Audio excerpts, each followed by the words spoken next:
Max Verstappen took to the sim racing world to participate in the 24 Hours of Le Mans Virtual, but crashed when in the lead and had to retire. The Formula One world champion was racing in the number 123 Team Redline LMP car, but ended up off the racing line heading into the Ford chicane after overtaking a lapped car, leading him to run across the curbs and ended up careering into the side barrier, critically damaging his car and eliminating his team from the race. Verstappen was visibly frustrated after qualifying for the virtual event, now in its second year, having qualified just 0.002s off pole position. The Dutchman took the lead on the first lap, however, and was able to gain a significant advantage over the rest of the field with his teammates, Arrow McLaren SP IndyCar driver Felix Rosenqvist and sim racers Max Bineco and Atsay Kirchhoff.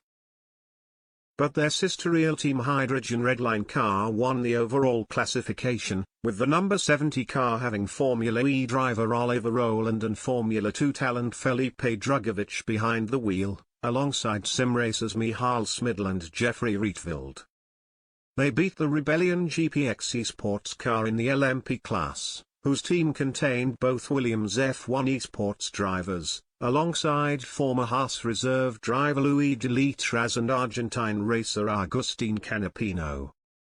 Redline also took victory in the GTE class, with the number 71 BMW taking the checkered flag. There was drama in the race for them, however, as driver Rudy van Buren had to travel 3 hours in the middle of the night in the Netherlands to arrive at a teammate's office to be able to drive after his own simulator setup had failed mid-race.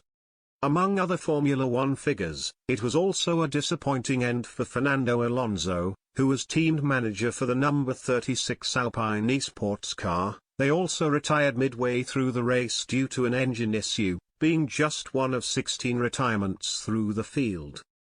There were plenty of world-class racing talents on show, with former F1 favorite Juan Pablo Montoya taking part in an LMVS guest car alongside his son Sebastian, while reigning IndyCar champion Alex Palou raced for Team Fordzilla.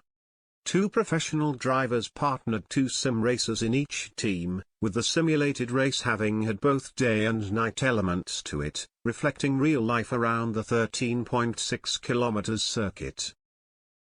The Le Mans Virtual Championship Series was developed as an idea when the world was locked down during the early part of the COVID-19 pandemic and has grown into a popular addition to the sim racing calendar, as evidenced by the caliber of drivers on show in the Le Mans Virtual. The winners of the race take home a $125,000, £91,500, prize pot between them, half of the $250,000 fund made available through the course of the season.